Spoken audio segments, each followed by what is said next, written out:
하나님 모두가 함께 하시니 감사를 드립니다. 성서를 하나하나 배워나갑니다. 오랜만에 모여서 같이 이야기 나눕니다. 이 시간 저희 함께 해주셔서 그 말씀 가운데에서 하나님의 진리 가운데에서 성경을 좀 더 알아갈 수 있도록 이끌어 주옵소서. 시편 기자의 말씀처럼 주님이 하신 기쁜 일을 깊이 연구하는 사람들이 될 수 있게 해주셔서 그 연구와 그 알물 통해서 주님을 닮아갈 수 있도록 함께하여 주옵소서. 이 시간 주님께서 우리의 길에 우리 이끄시고 믿으며 예수 그리스도의 이름으로 기도드립니다. 아멘. 아멘. 네, 오랜만에 모였습니다. 오늘은 요한복음에 대한 이야기를 같이 나누고자 합니다. 뒤에 풀었는데 기록을. 네. 자, 읽으신 분들은 뭐 아시겠지만, 요한복음은 조금 독특한 성서이기도 합니다. 근데 사실은 보통 이제 성서를 읽는 사람들은 별로 신경을 안 쓰죠. 마태, 마가, 누가, 요한이 있더라도 보통은 거기에 있는 내용들이 다 이제 머릿속에 섞여 있죠. 이렇게. 섞여 있기 때문에 이게 다 성경에 있는 것이다라고 쉽게 사용하거나 뭐 쉽게 이야기해 버리기도 합니다. 요한복음만이 가지고 있는 게 혹시 뭐가 있는지 혹시 기억나시거나 아시거나 뭐 그런 게 있나요?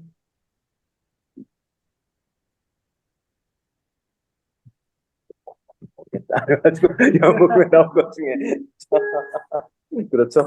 적어왔습니다. 그래서 요한복음의 맨 시작은 어떻게 시작하는 걸까요? 말씀? 네,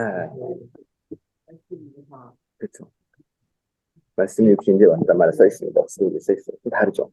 마태나 마가 누가 요한은 이제 무슨 얘기 나오죠? 탄생 이야기. 근데 요한복음은 탄생 이야기를 전혀 하지 않습니다. 어떤 신비로운 탄생 이야기도 없고, 그리고 뭐 다른 이야기도 없어요. 세례자 요한이 등장을 합니다. 등장을 하는데, 등장을 한다고 해서 그 세례 요한에게 세례를 받거나 또 그렇게 하지도 않습니다. 그렇죠? 더구나 세례를 안 받으니까 어디 광야로 나가지도 않아요. 광야로 나가지도 않고요. 광야에서 시험 받거나 뭐 그런 것도 없습니다. 그리고 세례 요한도 예수님에게 세례를 주진 않고 뭐라고 이야기하냐면 나는 광야에서 외치는 소리다. 나는 그의 길을 예비하는 사람들 이렇게 나옵니다. 그렇게만 나와요.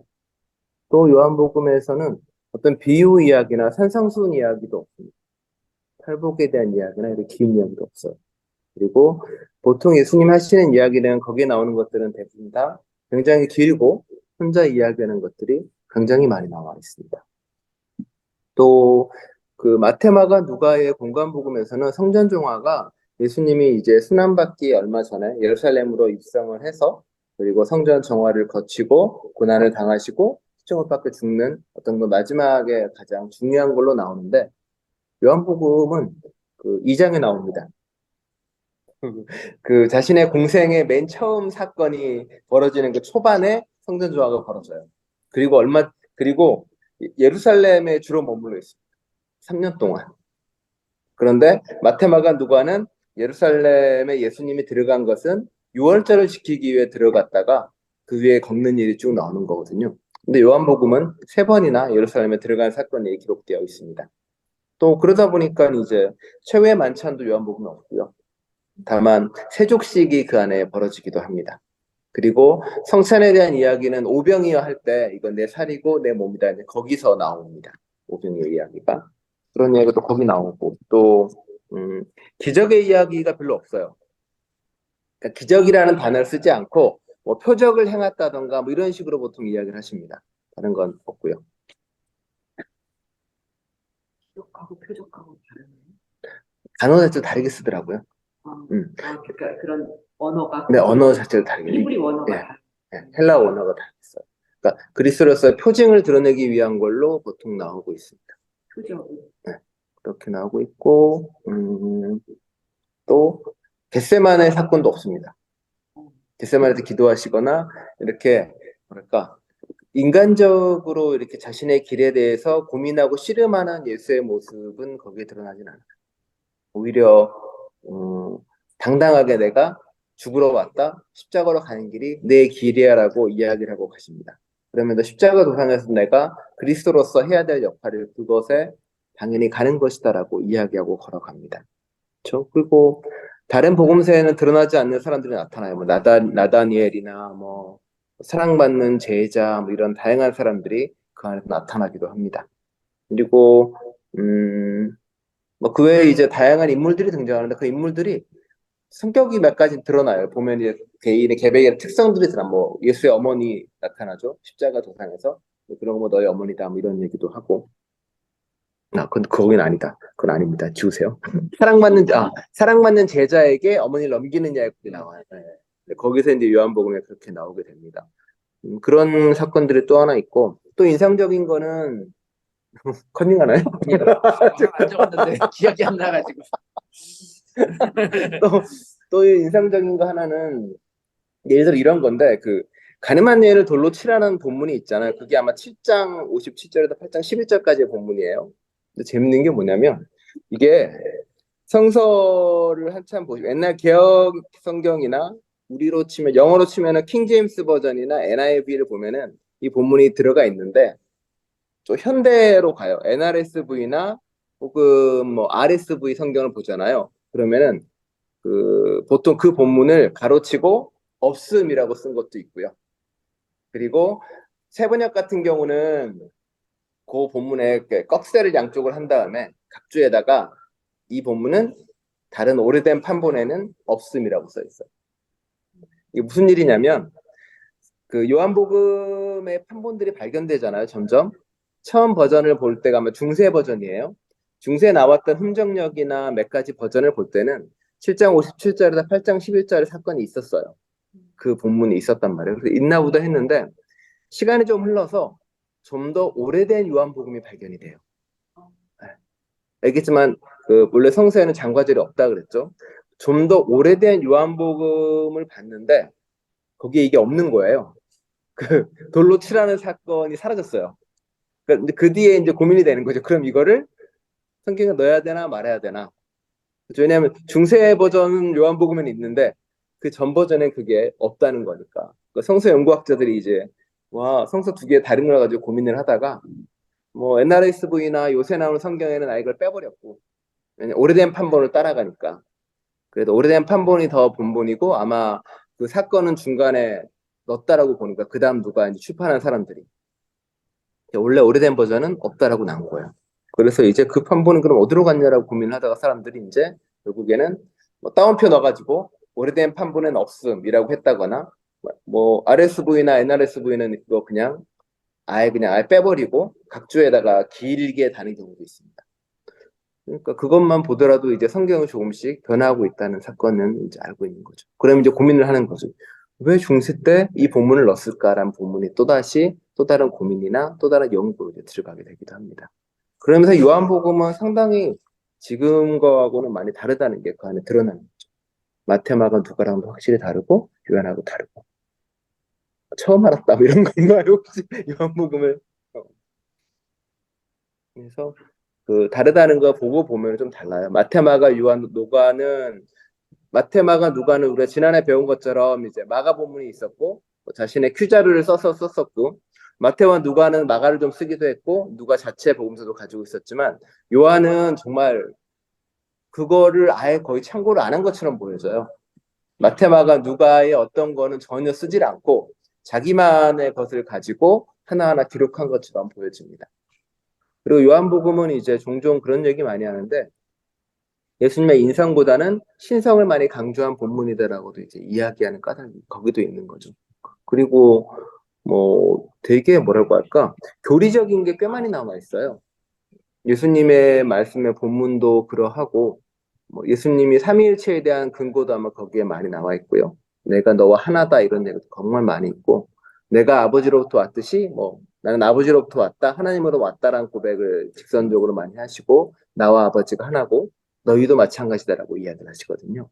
그래서 이제 요한복음을 연구를 하는 많은 사람들이 요한복음을 쭉 보면서 아 이게 유대교 신비주의 문서의 전통을 따라왔다라고 이야기 많이 해요. 그래서 우리가 보면은 대단히 영성적이거나 대단히 영적인 이야기가 많이 있어요. 그러다 보니까 과거에 역사적 예수에 포커스를 맞추던 사람들은 요한복음을 되게 이상하게 여겼어요. 싫어했어요. 왜냐하면 요한복음은 되게 추상적이고 이러다 보니까 역사적 예수와 어떤 예수님의 삶과 괴리된 뭔가 교리적인 거다라는 이야기를 종종 많이 했던 까닭이기도 하죠. 그렇게 나와 있습니다. 지금 말씀하신 게 여기 다 책에 있는 걸 써몰라 하신 건가요? 아니면 다른 거? 아니, 이 책이랑 관계 없는 이야기야. 이제 여기에는 그 얘기는 안 나와 있고, 요 얘기는 주로 이제 요새 요한복음을 연구하는 사람들이 나왔던 이야기. 성사학자들이 근데 그거는 되게 비교한 거죠. 이렇게 마태, 마가, 누가, 요한 비교해가지고 하는 게 있거든요.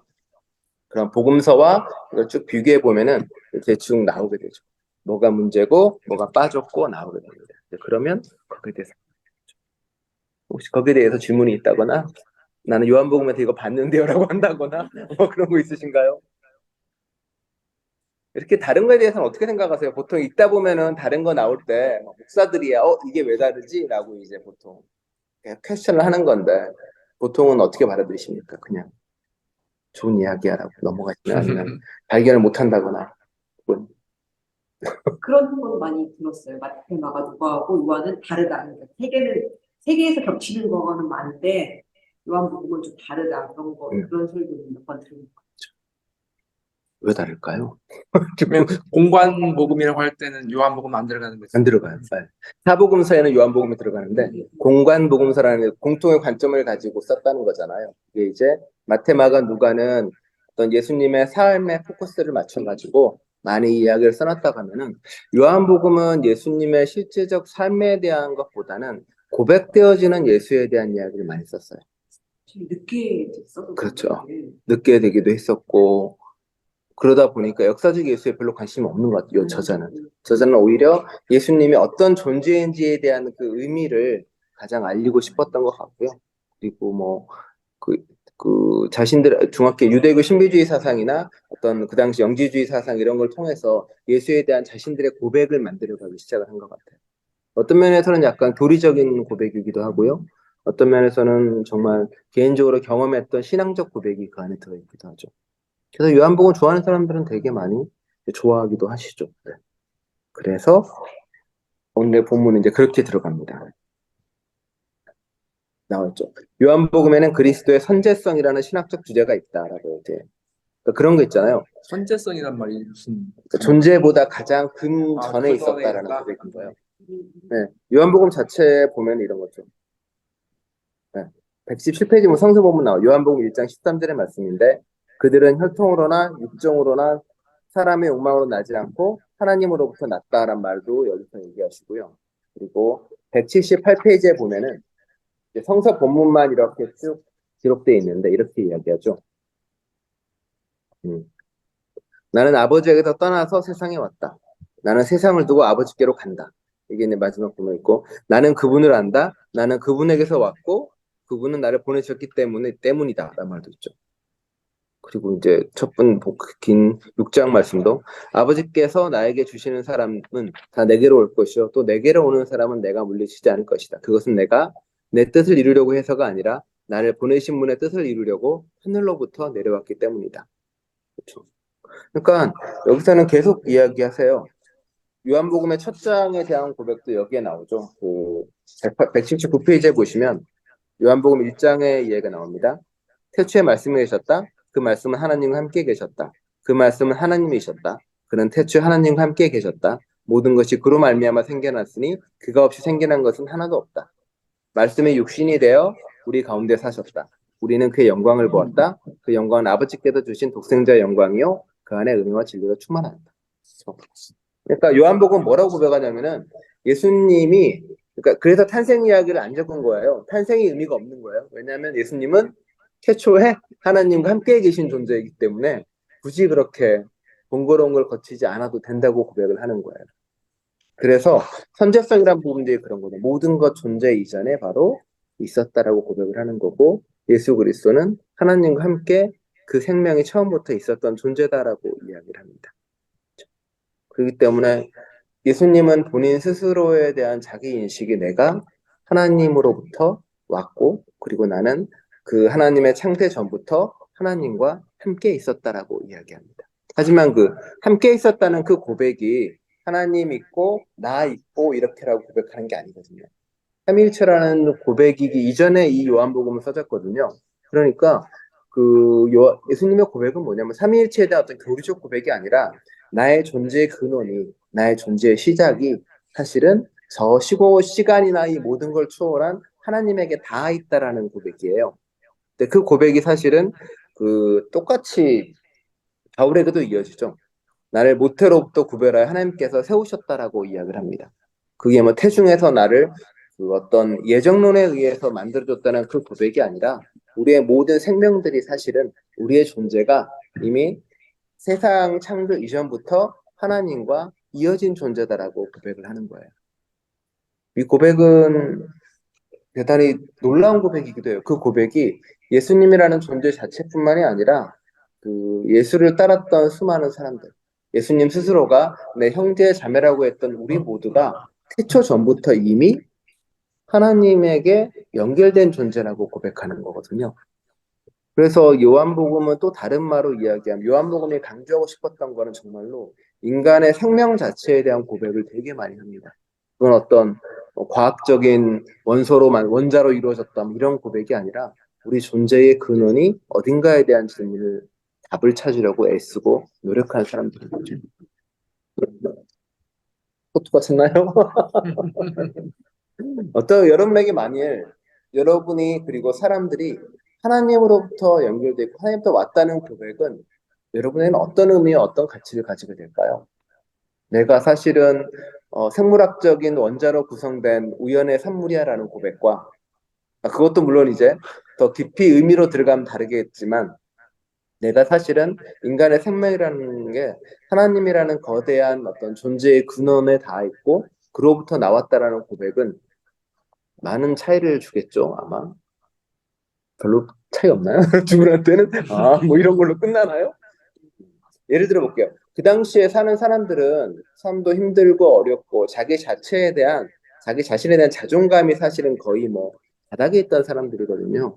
왜 내가 세상에 태어난지에 대한 의미도 없고, 그리고 왜 내가 이 땅에 왔는지에 대한 것을 늘 고민하고 씨름하는 사람들이었단 말이에요. 근데 그들에게 다가가서 사실은 너의 생명과 근원은 다 하나님에게 가 있는 사람이야라고 고백해 주는 거거든요. 그런 게 있고, 좀 더 구체적으로 얘기하면은 그렇겠죠. 이번 주 독서 모임 책이 그거잖아. 나는 내 몸을 위해 기도하지 않는다. 보셨나요? 저도 이제 여행을 하기 때문에 독서 야, 다른 책을 읽어요. 거기에 그 저자가 장애인이에요. 오랫동안 장애인이고, 근데 그 장애인이 그분이 쓴 책이 무슨 고백을 하냐면, 스가랴라고 이제 앞을 못 보는 사람에 대한 이야기. 아까 유홍선 씨가 했던 그 설교 본문이거든요. 그분이 물어보거든요, 제자들이. 이 사람이 장애가 있는 것은 혹여 무슨 죄가 있어서 그럽니까? 라고 물어봐요. 바꿔 말하면 뭐냐면은 어떤 가난한 사람이나 좀 장애가 있다거나 그런 사람들은 마음속에 무슨 생각이 있냐면은 내가 무언가 잘못을 해서 이런 일이 벌어졌구나. 그리고 내가 혹은 내 부모가 뭔가 죄를 지어서 내가 이렇게 됐구나라고 생각을 하는 거예요. 그런 사람들은 뭐가 있냐면은 누가 나를 차별하거나 누가 나에게 돌을 던져도 나는 그럴 수밖에 없구나. 나는 그런 존재니까라고 생각을 한단 말이에요. 그런데 예수님이 앞 못 보는 시각장애인에게 뭐라고 하냐면은 당신은 하나님의 영광을 드러내기 위해 이 땅에 왔습니다라고 이야기를 해버리는 거예요. 그러면은 그 사람 모든 장애나 혹은 율법을 어겼던 사람들이 사실은 그 모습 그대로 그 생명이 하나님으로부터 왔다는 데 대한 확신과 확언을 주는 거거든요. 그럼 내 몸이 온전히 하나님의 영광을 드러내기 위한 몸이다라고 고백할 수 있게 되는 거죠. 그래서 나는 내 몸을 위해 기도하지 않습니다. 그 책의 그 장애인은 그렇게 고백을 하는 거죠. 나는 내 몸 그대로 온전히 성령이 거하실 처소고 이 몸 그대로가 하나님의 영광을 드러내는 것이다라고 하는 거거든요. 그러니까 예수님이 자신이 하나님으로부터 왔다는 그 고백은 쭉 얘기를 하면 다시 우리 예수님뿐만이 아니라 우리 모두가 그 존재가 창세전부터 하나님께 닿아 있다는 고백입니다. 그거는 뭐 칼빈이 얘기하는 구원받을 자를 선택하고 안 했다, 구별했다 안 했다에 대한 그거랑은 전혀 관련이 없는 이야기거든요. 나를 그리스도로 택했다는 게 아니라 나와 하나님은 태초부터 연결된 존재고 내 생명은 거기로부터 왔다는 고백입니다. 이거는 그분뿐만이 아니라 181페이지에 보면 구약에서 똑같이 고백을 해요. 시편 기자가 잠언에서 얘기하죠. 주께서 일을 하시던 그 태초에 주께서 모든 것을 지으시기 전에 이미 주께서는 나를 데리고 계셨다. 영원전 아득한 그 옛날 땅도 생기기 전에 나는 이미 새 몸을 받았다. 아직 깊은 바다가 생기기도 전에, 물이 가득한 샘이 챙기기도 전에 나는 이미 태어났다. 아직 산의 기초가 생기기도 전에, 언덕이 생기기 전에 나는 이미 태어났다. 나는 그분의 곁에 창조의 명공이 되어 날마다 그분을 즐겁게 해드리고 나 또한 그분 앞에서 늘 기뻐하였다. 그분이 지으신 땅을 즐거워하며 그분이 지으신 사람들을 내 기쁨으로 삼았다. 그 잠언에 나오는 고백이거든요. 그러니까 그 당시 생각했던 사람들의 어떤 생명이라는 것이 굳이 얘기하면 지금 나라는 어떤 개별적 존재가 가지고 있는 어떤 생명에 대한 개념이 아니라 사실은 온 세상에 있는 모든 생명, 존재라는 그 자체가 다 연결돼 있고 사실은 우리도 그 존재 안에 포함되어 있다라고 이야기합니다. 그러니까 하나님이라는 게 개별적인 어떤 being 아니라 being itself라고 이야기하는데 존재 그 자체, 존재의 근원이라고 보통 고백을 하는 게 바로 그 신학적 고백의 기반이 되기도 합니다. 되게 이 존재의 근원이나 존재 그 자체라는 건 되게 어떻게 이야기하면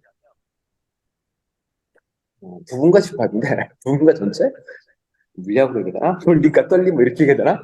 그 우리가 가지고 있는 생명이라고 이야기할 때 여러분 생명을 뭐라고 정의를 하시나요? 물리학적으로 그렇지만 자 생명은 자 네트워크다 아니면은 뭐다? 김치 있으면 생명을 뭐라고 정의하십니까? 그냥요? 제가 책을 한 10권 올렸는데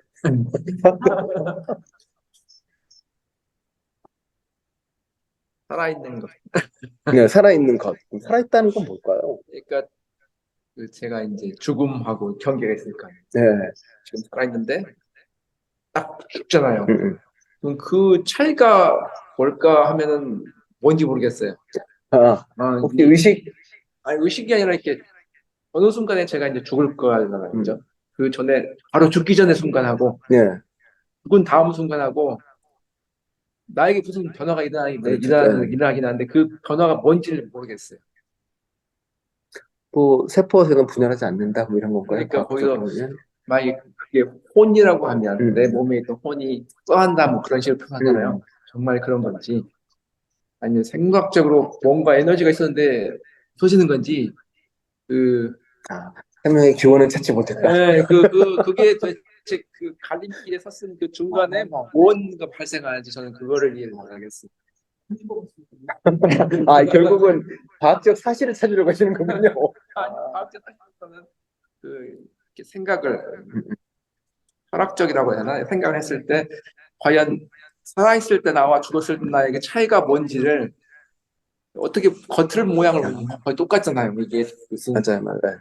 숨 쉬기 전하고 숨 딱 끝인 후에 제가 만약에 숨을 이렇게 참았잖아요. 네, 그게 죽은 상태가 아니잖아요. 그렇죠, 근데 그렇죠. 만약에 죽은 사람은 그 숨을 못 쉬는 거 말고는 차이가 없을 것 같은데 그게 도대체 뭐냐. 아, 동양이라는 길을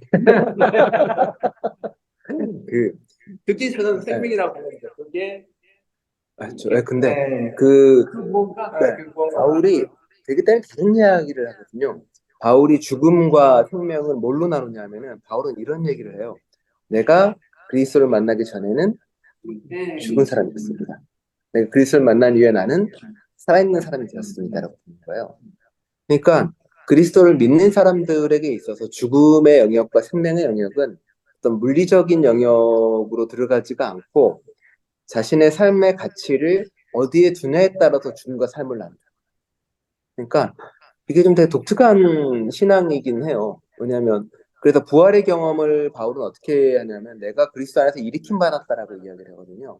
그러니까 자신의 물리적인 영역과 그런 게 아니라 그리스도를 떠나는 그 즉시 나는 이미 죽은 자라고 고백을 해버리는 거고 나는 그리스도 안에 있을 때만 나는 살아있는 사람이라고 고백을 하는 거예요. 그러니까 에너지는 그러니까 왜냐하면 그가 생각할 때는 살아있다라고 이야기하는 것은 예수 그리스도 안에서 그가 말했던 사랑이나 섬김이나 이런 기타 등등을 하는 것을 곧 나는 살아있다, 생명이 있다라고 이야기하는 것이고 그렇지 않는 것은 죽었다라고 이야기를 해버리는 거예요.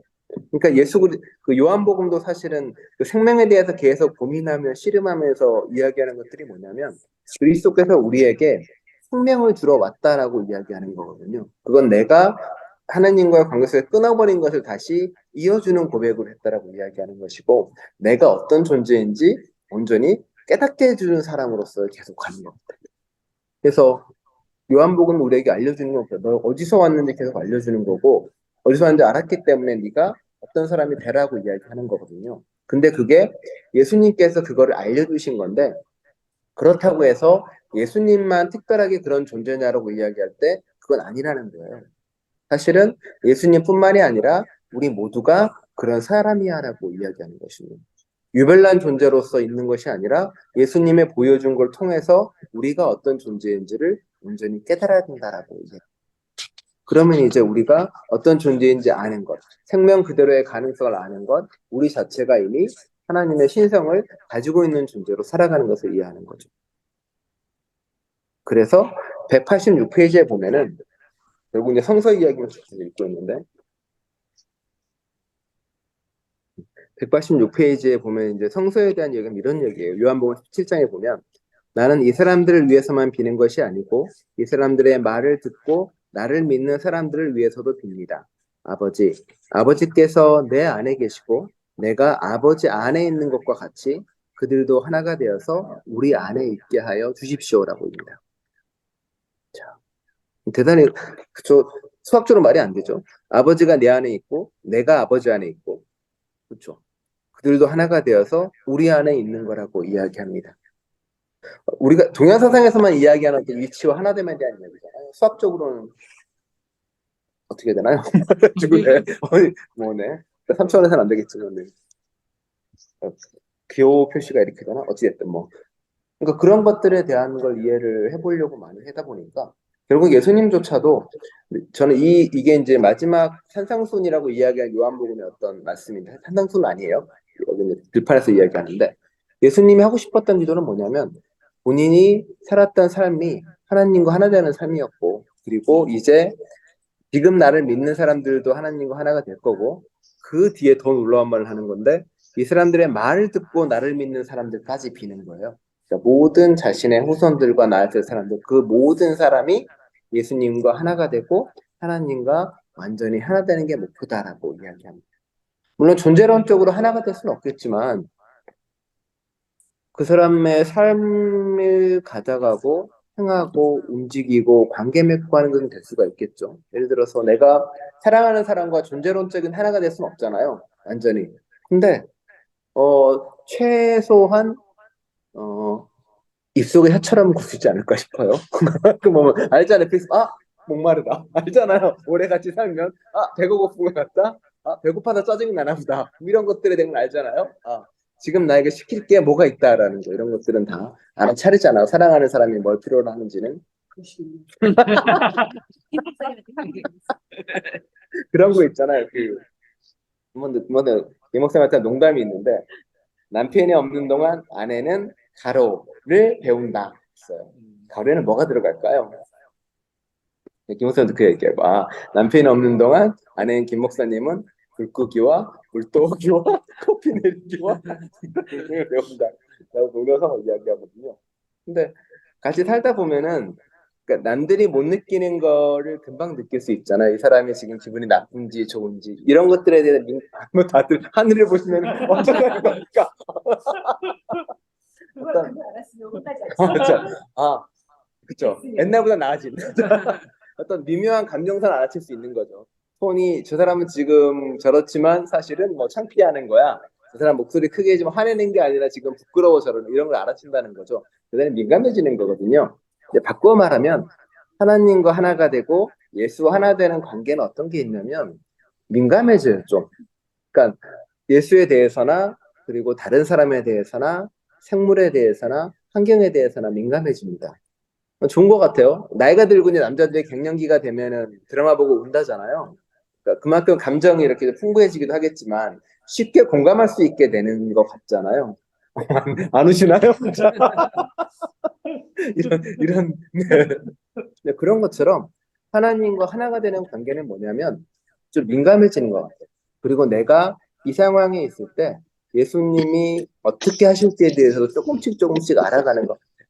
근데 그걸 좀 배워나가는 작업인 것 같고 사실은 근데 예수님처럼 우리가 모든 세계에 한꺼번에 공감하기는 힘들겠죠. 공감이라는 에너지가 한계가 있으니까.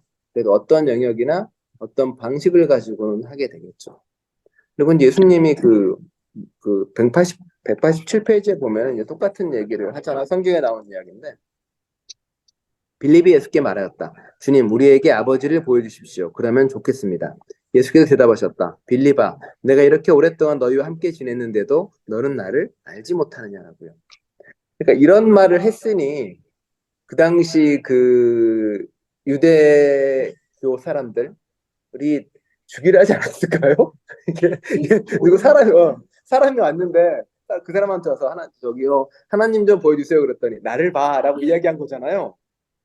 지금으로 치면 어디 이렇게 이단으로 몰려서 세우자. 지금 뭐 다양한 이단 종파가 했던 말이잖아요. 내가 신이야, 내가 그 재림 예수야라는 말을 한 건데 유대교 사람이 보기에는 예수님이 딱 그런 존재였거든요. 하나님 보여주겠대요. 나를 봐라고. 하나님 어디에 계실까? 내가 곧 하나님 아들이야라고 이야기했으니까 유대국 사람들은 정말 와 어떻게든 뭔가 문제가 있었던 사람으로 봤던 거였죠. 그래서 예수님은 늘 이야기할 때도 자기 자신을 하나님하고 늘 연결시켜서 이야기를 했고 그게 자신의 어떤 교만함이나 나 신이야라고 이야기한 그런 거라기보다는 오히려 인간 존재가 그러한 존재라는 걸 알리고 싶었던 것 같아요. 인간 존재의 모든 근원은 사실 하나님에게 왔고 그리고 하나님으로 갈 거야. 근데 요한복음 중에 좋아하는 말씀이 나오는데 188페이지에 보면 저 위에 이렇게 이야기해요. 내가 진정으로 진정으로 너희에게 말한다. 나를 믿는 사람은 내가 하는 일을 할 것이요. 그보다도 더 큰 일도 할 것이다. 그것은 내가 아버지께로 가기 때문이다. 그렇죠? 이게 이제 돌아간다는 얘기를 쭉 하시면서 이야기하면서 그 밑에 세 번째 그 요한복음 20장 20절에 보면 너에게 평화가 있기를 빈다. 아버지께서 나를 보내신 것과 같이 나도 너희를 보낸다라고 이야기합니다. 그리고 20장 중간에 나오는 거 볼게요. 내게 손대지 말아라. 내가 아직 아버지께로 올라가지 않았다. 이제 너는 내 형제로 가서 내 아버지 곧 너희의 아버지 내 하나님 곧 너희의 하나님에게로 내가 올라간다고 말해요. 그렇죠. 왜 자기가 얘기 안 하고 뭐냐면 결국 요한복음의 놀라운 이야기는 예수님이 곧 하나님이다라고 이야기를 해요. 그리고 하나님으로부터 우리가 왔기 때문에 내가 하나님의 자식인 것처럼 너희도 하나님의 딸과 하나님의 아들이야라고 이야기를 한단 말이에요. 그 다음에 또 이야기하는 것처럼 그렇게 따지면은 너랑 나랑 형제, 자매, 남매인 거고 나에게도 하나님의 아버지니까 사실은 너희의 아버지고 너희의 하나님이라고 이야기를 해버리는 거죠. 그러니까 대단히 파격적인 이야기잖아요. 지금도 파격적인 이야기일 수도 있고, 그 다음에는 뭐라 그러지 하면은, 밑에 그 요한복음 15장 이야기입니다. 내가 아버지께로부터 너희에게 보내라는 보혜사, 곧 아버지께로부터 오는 진리의 영이 오시면 그 영이 나를 증언하실 것이다. 너희도 처음부터 나와 함께 있었으므로 나의 증인이 될 것이다. 라고 이야기해요. 그쵸? 그리고 189페이지에 보면 밑에 또 하나 연결되는 성서 본문이 있거든요. 내가 아버지 안에 있는 것과 같이 너희도 내 안에 있고 아버지 안에 있다.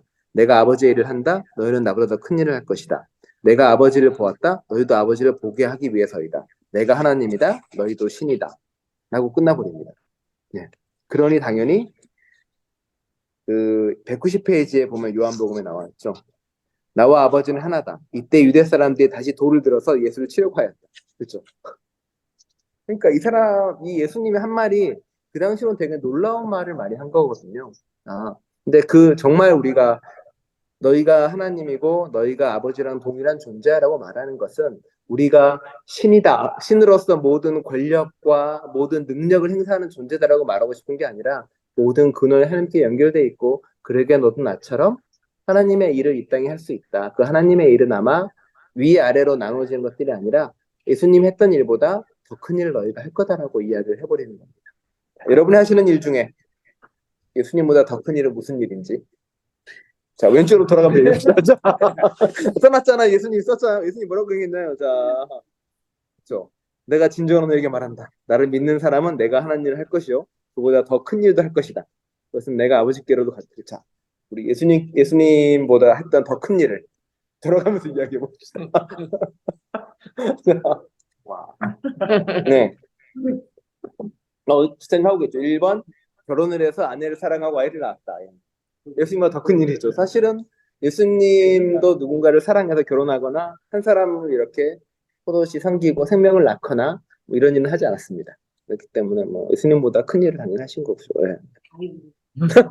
예수님이 더 주신 거잖아요. 그렇죠. 자, 한번 나올 거다. 설명인사이로. 아, 낫다. 그렇죠. 낳은 것도 있고. 맞아요. 그리고 한 사람을 가족으로 받아들이고 오랫동안 산 것도 대단한 일이라고는. 예수님이 결혼을 안 한 건지 못 한 건지에 대한 여러 가지 의문이 나옵니다. 김은태 집사님은 자, 예수님보다 한 큰 일은. 큰 일은 아닌데 안 하신 일을 했다면 아. 저는 컴퓨터를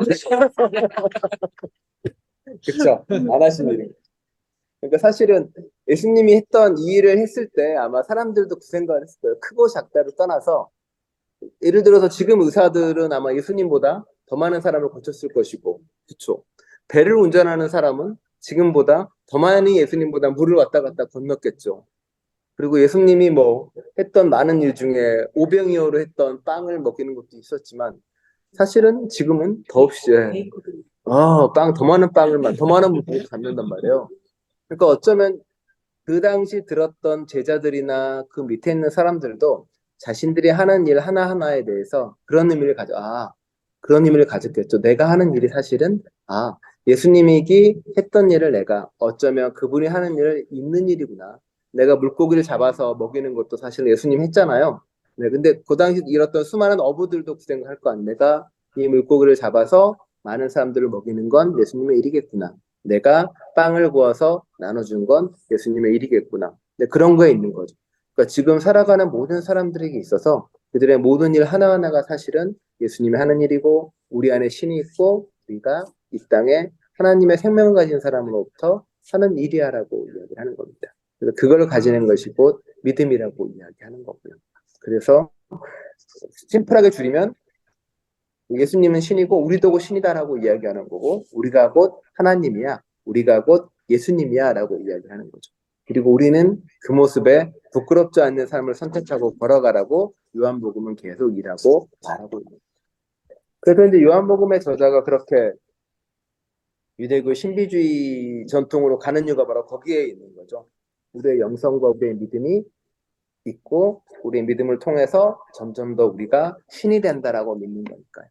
근데 그 신이 된다는 걸 얘기한 것처럼 뭐 이렇게 우화등산한다거나 어떤 초월에 대한 이런 초월적 신의 개념이 아니라 이 땅에서 살아가면서 하나님의 역할과 하나님의 일을 해나가기 때문에 우리는 곧 신이다라고 이야기합니다. 어디 192페이지에 보면 그런 말 있죠. 이렇게 이제 하나, 둘, 셋, 넷. 밑에서 두 번째 패러그래프에 이렇게 이야기합니다. 우리가 하나님이라는 말은 무엇인가? 서로 절하고 받들라는 말인가? 물론 그렇게 하는 것도 인간에 대하여 지극히 겸손한 마음을 갖게 된다면 필요하다. 우리가 어떤 사람에게라도 절할 수 있는 마음을 가진다면 그건 훌륭한 마음의 토대이다. 그러나 단지 절만 한다면 많은 우상을 만드는 일에 머물 수 있다. 우리가 신이라는 말씀은 하나님의 말씀을 받고 그 말씀을 이루기 위해 살아가기 때문이다. 하나님의 의와 사랑과 평화를 이루고 사는 사람은 모두가 신적인 지위에 초청받고 새로운 존재로 부름받는다. 예수께서 적극적으로 자신이 하나님과 하나님을 주장하는 것은 우리들 모두의 지위를 새롭게 하며 인간에게 부과된 모든 멍에를 벗어젖히고 오직 하나님의 일에 매진케 하기 위함이다. 그래서 그 요한복음이 저자가 하고자 하는 말은 이제 그런 거에 포커스가 돼 있는 거죠. 근데 그게 조금 다른데 이런 거예요. 그러니까 내가 하나님께 다 있다라는 거를 지식으로 느끼는 것과 내가 하나님께 다 있다는 걸 깨달음으로 느끼는 게 조금 달라요. 아는 것과 그 깨닫는 게 다른 것처럼. 어떻게 설명할까요? 예를 들어서 애완동물을 기르다 보면 저 고양이의 생명과 내 생명이 별반 다르지 않다라는 거를 깨닫게 되잖아요. 어느 순간 고양이의 생명이나 인간의 생명이나 큰 차이가 없다. 근데 그거는 멀리서 지식으로 아는 것과 경험하고 부대끼면서 아는 것과도 다른 거거든요. 근데 그런 것처럼 어쩌면은 기도든 말씀이든 삶의 실천을 통해서 알게 되면 이제 그 경지에 이제 이렇게 되는 거죠.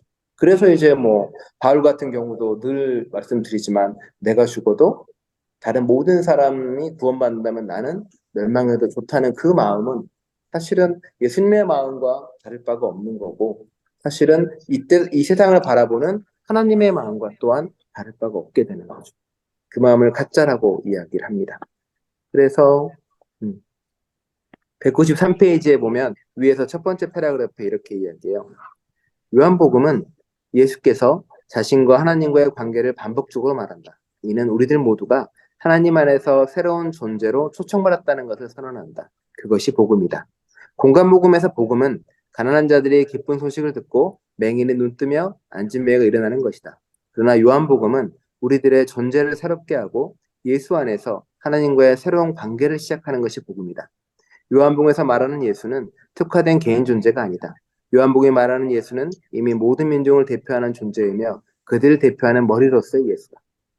모든 사람의 대표로서의 예수님인 거고, 그래서 예수님이 우리에게 계속 하나됨을 이야기하고 앞으로 계속 가자라고 이야기합니다. 그렇게 해서 이제 앞으로 나가는 이야기를 예수님은 계속 하는데, 그래서 이제 예수님은 수없이 많은 사람들을 돌아다니면서 그 얘기를 하는 거예요.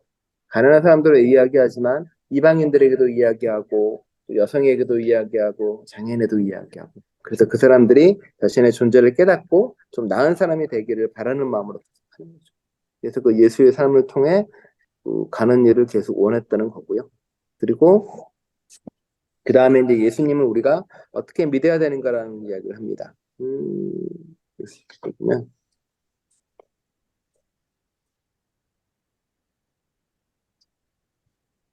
보면 197페이지에 나와 있긴 한데, 이게 요한복음이 어떻게 보면 되게 추상적인 느낌이 되게 강하거든요, 사실은. 아마 그 신비주의 경향이 강한 것들이 그렇게 한데, 이렇게 이야기합니다. 두 번째 패러그래프인데, 하나님의 자녀가 되어야 할 당연한 이유를 가진 사람은 아무도 없다. 아무리 혈통이나 출신이 좋은 사람이라도, 아무리 훌륭한 삶의 업적을 이룬 사람도, 목사도, 성인 군자도, 존경받는 선생도 마찬가지다. 누가 감히 하나님 앞에 내가 자격이 있어라고 고개를 내밀 수 있단 말인가?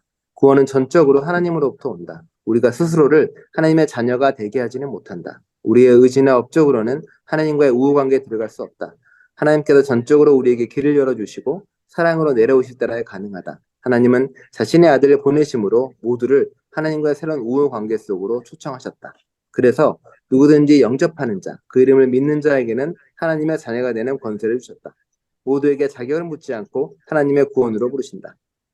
단지 죽은 다음에 천당 가는 일이라면 우리가 거부해도 하나님께서 주실 수도 있겠지만, 요한복음에 의하면 구원은, 영생은 지금 여기에서 우리가 누리는 삶의 새로움이다. 그러기에 그를 거부하는 사람에게 강제로 부여할 수는 없다. 네. 영생은 지금 여기서 우리 누리는 삶의 새로움이라고 이야기합니다. 그래서 바울이 이야기한 것처럼 바울이 내가 죽음에서 부활을 통해 생명으로 왔다라고 이야기를 하는 것이고, 놀수교회에서는 제가 시몬의 장모를 일으킨 이야기를 통해서도 동일한 이야기를 했거든요. 시몬의 장모도 누워 있었다가 손을 잡고 일으킴을 받는데, 그건 단순히 기적의 사건이 아니라 그의 삶이 바뀌는 것이고, 그 장모의 일으킴을 통해서 이제 섬기는 사람으로 바뀌거든요. 섬기는 사람이 되고, 그곳에서부터 이제 교회가 시작이 되고, 예수님도 그곳을 바탕으로 해서 이제 나가기 시작을 하거든요. 결국 우리에게 끊임없이 요구하는 것은 우리의 마음을 열고 하나님을 받아들이고 생명을 살아라가 요한복음이 시작되는 이야기이기도 합니다. 그걸 선택하는 게 이제 우리가 걷는 길이기도 하는 거겠죠. 그래서 이건 이제 인간 존엄에 대한 이야기인데, 그다음에는 그래서 이제 이거 똑같은 이야기지만은 결국은 모든 생명이 하나님으로부터 왔다라는 고백을 딱 받아들이게 되면 다른 사람을 대하는 방식이나 혹은 자연을 대하는 방식이 달라질 수밖에 없는 거겠죠. 그게 민감함이고 다른 것들인 거였죠. 그래서 이제 199페이지 보면은 맨 마지막 패러그래프에 이렇게 나오는 거죠. 오늘날 세계 각국에서 학대받는 어린이들, 이능인들, 장애인이라는 표현 대신 일반인과 다른 능력을 가진 사람들, 이능인이라고 표현한다. 이거 요즘 안 쓰지만, 성소수자들, 가난한 자들 등 모든 인간의 지극한 존엄한 이유는 바로 이 점에 있다. 우리가 3살짜리 어린아이를 불과 2, 3년의 경험과 지식, 인격을 가진 사람으로만 여긴다면 그 존엄성을 이해할 근거가 매우 취약해진다. 더군다나 시간의 양으로 인간의 가치나 권리를 셈하는 데는 모순이 생긴다. 이것은 자연스럽게 어린이를 불완전한 인간, 미성숙한 존재로 여기고 어린이를 차별하는 신학적 오류이다. 그래서 그리스도가 태초에 존재했다는 그 이야기는 교리적인 고백이 아니라 바로 사람이 어떠한가에 대한 것은 어떠한 존재인가라는 거를 보여주는 이야기이기도 합니다. 자, 그래서 오늘의 생각 나누기는 세 번째입니다. 요한복음은 곧 영접하는 자, 곧 그 이름을 믿는 자들에게는 하나님의 자녀가 되는 권세를 주셨다라고 한다. 예수를 영접한다는 것의 의미에 대해 이야기해 봅시다. 아까 이야기했는데 이야기해 봅시다. 네, 제가 이야기했군요. 네. 여러분 예수를 처음 믿을 때와 예수 믿어요라고 고백을 하면 어떻게 고백하신 걸 봤어요? 그 옛날에 막 구원의 확신이 있는 사람은 일어나세요 이런 말. 옛날에 그런 거 했던 기억이 있어요. 그래서 막 가면은 구원의 확신이 있는 사람은 지금 일어나서 손을 뭐 들고 이런 거 많이 했던 기억들이 납니다. 그때 구원의 확신은 그때는 그렇게 믿었어요. 죽어서 천당 가. 음, 그때는 구원이 죽은 다음에 일어나는 그걸로 지금은 알잖아. 그때는 그렇게 생각해요. 그렇게도 가면 있으면 좋죠. 이렇게 하지만 네. 그렇죠. 오늘날 예수를 영접하고 새로운 삶을 살아간다.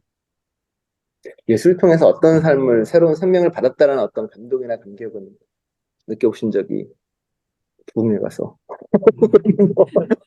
혹은 간증을 통해서 혹은 갑자기 통성기도 하다가 느꼈다거나 이런 적 없으신가요? 아니면 예수의 진리를 갑자기 어느 날 새롭게 받아들인 경험. 이랬네 라는 경험이라던가. 이 교회 와서 음. 이 교회 와서 여기 가지고 그래서 이 교회 와서 많이 새로운 걸 많이 받았죠. 다른 얘기 아니에요. 다른 얘기. 참 예수님 그렇죠. 요한복음도 되게 사실은 요한복음 말씀드린 것처럼 역사적 예술을 연구하는 사람들은 요한복음을 별로 안 좋아했거든요. 사실은 스펑슨보다 그 얘기를 하는데 뭔가 교리적이고 뭔가 이렇게 신성화됐기 때문에 인간 예술을 사라지게 한 게 아닐까라는 데 대한 고민이 있는데 요새는 이제 요한복음을 연구하는 많은 사람들이 이제 그렇다 이렇게 오늘 얘기한 것처럼 보통 많이 이제 해석을 해요. 요한복음은 관계와 의미와 가치에 대해서 많이 이야기하고 싶었다라는 것들을 그랬을 것 같아요. 왜냐하면은 그 전쟁으로 다 뿔뿔이 흩어진 사람들이고 각자의 삶 속에서 살아가는 사람들이잖아요. 그러니까 문화도 다르고 어쩌면 이제 그 각자의 삶에서 정황도 다르고 다르다 보니까 요한복음을 쓰는 사람들 아마 여러 명이 썼던 것 같은데 아마 어떤 보편적인 진리를 좀 알려주고 싶었던 것 같아요.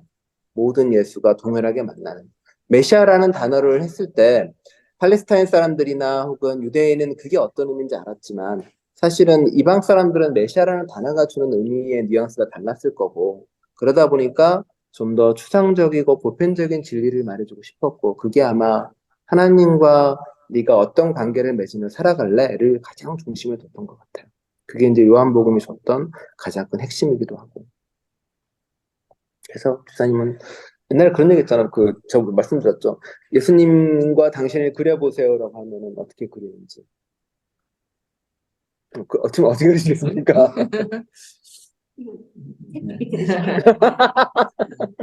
이렇게.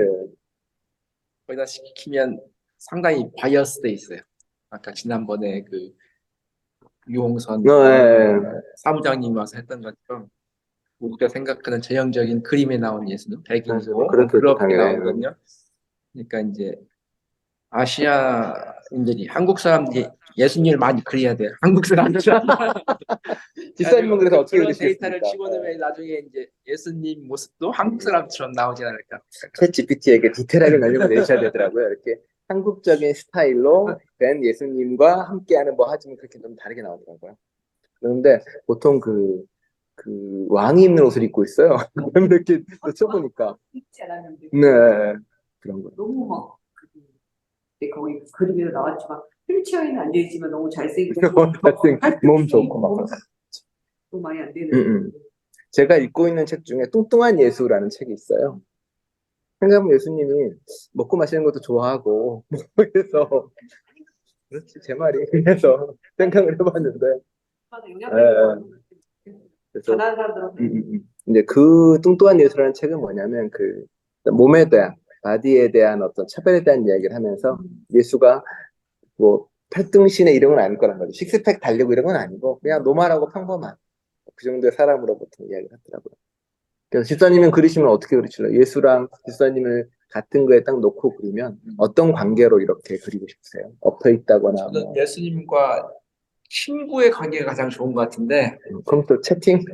아니요, 그러니까 가장 옆에서 평생 동행하는 친구면 좋을 것 같은데, 조금 그런 게 있어요. 예수님 하면 뭔가 이렇게 저보다 우월한 존재라는 생각이 때문에 예수님 나와 친구가 될 수 있는 관계인가? 아, 근데 그런 게 자꾸 고민돼요. 저는 찬양전. 예수 나의 친구. 아니 근데 그건 이제 말로 그러는 거고 이제까지 교육받았던 그런 모든 게 예수님 우월적 존재로 더 인식이 돼 있기 때문에 저는 친구면 좋겠는데 정말 예수님이 나를 친구로 해줄 수 있는 분이 될까 하는 그런 게 있어가지고 그리고 이제 예수님을 따르자고 할 때면 뭔가 우월적인 존재에 따르는 거잖아요. 그러니까 그런 게 조금 제가 생각하는 것보다는 좀 다른 것 같아요. 저는 좀 같이 평생 부부가 이제 평생 친구인 것처럼 예수님도 이제 저의 삶의 영원한 동반자로. 이렇게 했으면 좋겠는데 그게 좀 받아들이는 게 개인적으로 좀 어려워요. 우월적인 존재라는 게 너무 인식이 강해서. 집사님보다 어리잖아요. 그죠? 저보다 연애 나이는 어리죠, 이제. 그런 나이 기준이 많이 있어가지고 이제 친구가 되려면 같이 나이가 비슷해야 되잖아요. 맞아요. 근데 예수님은 이제 뭐 돌아가실 때 나이가 한 둘이보다 어리고 30대. 만약에 그냥 쭉 지금 있는 걸로 하면 너무 너무 많고. 맞아요. 그렇지 죽은 나이로 치자고요. 이런 그 얘기 하잖아요. 태초부터 있었다라고 치면 죽은 나이가 저희도 만만치 않죠. 그러니까 이 형만을 수치 뭐 이렇게 굳이 따지면 1, 2초 차이인 거예요. 나이로 차이는. 그래서 보는 거죠. 아까. 그렇게 많이 보기도 하고. 예. 그래서 집사님 어떤 관계로 예수님 친구 역시? 저는 그게 좀 제일 어렸을 때 힘들었던 거가 그 하나님 아버지라고 그랬잖아요. 네. 옛날에 한국에서는 그렇죠, 한국에서는. 네, 그래가지고 아버지한테 뭐 이렇게 그 자애로운 막 그런 이미지. 근데 제 주변에 저 같은 경우도 아버지가 이렇게 돌아가시고 어렸을 때 돌아가시고 저한테 좀 상처를 주고 또 주변에 다른 아버지들을 봐도 이렇게 자유로운 사람 별로 없더라고요. 거의 없었어요. 저, 특히 저희 세대에는. 근데 아무리 생각해도 그게 안 되는 거예요. 네. 그리고 만약에 하나님을 아버지라고 부르는 게 되게 싫은 거예요. 그게 절대 그 아버지면은 막 권위적이고 이미지가 이렇게 있죠. 예, 예, 그런 거가 있는데 그거를 왜 아버지라고 저렇게 해야 되나 그게 되게 궁금하고 되게 못마땅하고 안 따르고 싶었거든요. 그렇죠. 이게 지금 굉장히 잘못된 거죠. 그러니까 지금의 그런 개념으로 보면 그러면서 이제 예수님이 하나님하고 자기가 동격이라고 이제 삼위일체는 동격이라고 하고 우리하고는 친구라고 하는데 그러면 도대체 이거 우리가 두 배가 친구 아이덴티티가 아빠. 되지 않을 것 같아요. 친구 아버지 이런 거. 그게 굉장히 힘들었던 그런 기억이 있어요. 지금 같으면 뭐 예수님이 약간 저한테는 그 지혜자? 라삐어라는 때. 예, 선생님. 예, 제가 만약에 나쁜. 그런 거 그냥 저는 약간 친구보다는 저보다 약간 우월한 존재에 있는 것 같아요. 제 머릿속에 있는 거예요. 그래서 하나님은 이제 아버지라고 여기서는 뭐 파더라는 말 안 쓰니까 뭐 그냥 하나님이라고 부르고 주님이라고 부르고 많이 하고 그리고 본인 부르고 싶은 대로 이제 편하게 부르라 그래서 하나님 어머니도 괜찮은데 하나님 어머니라 부르는 사이비가 하나 있어가지고 그게 문제인 거죠. 하나님 어머니라고 부르는 사이비가 있는 바람에 못 부르는 거. 근데 자기의 개인적인 호칭은 늘 정할 수 있는 것 같아요. 스승님, 뭐 예수님, 뭐 친구야, 뭐 놀자, 뭐 이런 것들. 기도할 때 좀 다양하게 불러봤는데 입에 착 붙는 건 없더라고요. 저도. 네. 친구야라고 했다가 버릇없는 것 같은데 이거는 그랬다가 예수라고 했다 반말 같은데 그래가지고 그래서 보통 뭐 네, 하나님 뭐 그렇게도 부르고 그게 편하더라고요. 근데 아버지라고 뭐 굳이 뭐 안 불러도 아무 문제 없죠. 그래서 굳이 그 예수님께서도 아버지라고 부른 거는 말씀드린 것지만 이제 요셉은 아주 어릴 때 아버지가 돌아가시고 어머니가 계시니까 아마 아버지라고 불렀을 것이다 생각하고 어머니가 안 계셨으면 어머니라고 부르지 않았을까라고 이야기합니다. 결국 그건 이제 관계의 문제고 결국 아버지라고 예수가 불렀던 그 근본은 뭐냐면 사실 뭐 성별의가 아니라 존재의 근원이 다 있다라는 느낌이었기 때문에 그런 거거든요. 네, 한국에서는 다른 의미입니다, 사실. 그래서 스승님 가르침 받는 자. 고시 집사님은 아마 관계를 맺게 되면 뭐라고? 혼자 구원자.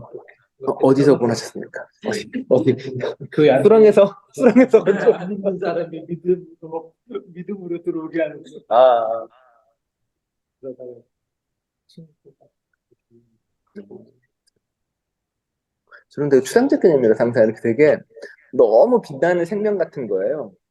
그러니까 항상 이렇게 정말 생명 중에서 찬란하게 빛나는 생명이라는 느낌이 있기 때문에 그걸 많이 따라가고 싶은 거죠. 식물로 비유해도 나무로 비유해도 와, 저렇게 생명이 저렇게 찬란할 수 있구나. 이렇게 모든 걸로부터 자유로워져서 생명 그 자체로 저렇게 빛날 수 있구나라는 존재인 것 같아요. 그래서 항상 그런 느낌이 많기 때문에 되도록이면 나도 저렇게 좀 찬란한 생명으로 살았으면 좋겠다. 근데 그게 큰 일을 하고 작은 일을 하고가 아니라 너무 자유로워 보이는 거예요, 항상. 예, 너무 자유로워 보이는 거예요. 이렇게 어디도 묶이지도 않고, 뭐 우리는 세상 모든 거에 다 걸려 있잖아요. 이렇게 가지고, 야, 이거 어떡하지? 이러면서. 다 걸려 있는데, 저는 그런 게 너무 없는 거예요. 그러니까 심지어 본인도 사실은 뭐 본인의 고민 때문에 기도하고 부딪히는데도 그것도 되게 자유롭고 뭐랄까 너무 솔직해 보이는 거예요. 자기 고민, 본민에 숨기는 것도 없고. 그 자체도요. 네, 그 자체도. 그래서 야, 저렇게 되고 싶다라는 게 대단히 항상 있었던 것 같아요. 오랫동안. 이 요한복음에서 제일 그 인상적인 거는 저한테는 예수님 그 제일 마지막에 나오는 베드로하고 얘기하는 거 있잖아요. 거기 나타나가지고 이제 잡아가지고 그 장면이 너무 저는 되게 인상적이에요. 거기 잡아가지고 그거 대접을 해주고 그다음에 베드로한테 네가 나를 사랑하는데 세 번을 물어보고 내 약을 먹으라 그렇게 하는 거 있죠. 그러니까 그런 게 참 그 요한복음에서 저는 제일 마지막이기도 하지만 그거가 되게 그 예수님 가장 뭐라 그러죠? 제일 멋있어 보이는 제일 멋있어 보이는데 그 베드로가 정말 꼴보시고 그럴 텐데 맞아요. 근데 그거를 베드로한테 온전히 그렇게 쏟아진다는 게 다른 데는 없잖아요. 그죠? 그 베드로 예, 멀리까지 따라가가지고 이렇게 쫓아가잖아요. 거기 멀리가 부활하고 나서도 간 거니까 참지. 그 다른 복음에는 없죠. 네.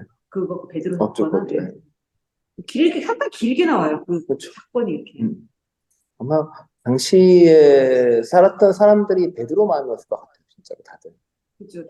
다들 자기가 예수를 따라가지 못했던 삶이잖아요. 근데 좋은 게 항상 물론 저도 이제 예수를 따라가는 거에 대한 강조를 많이 하지만 사실 많은 영역은 예수님이 찾아올 때가 정말 많거든요.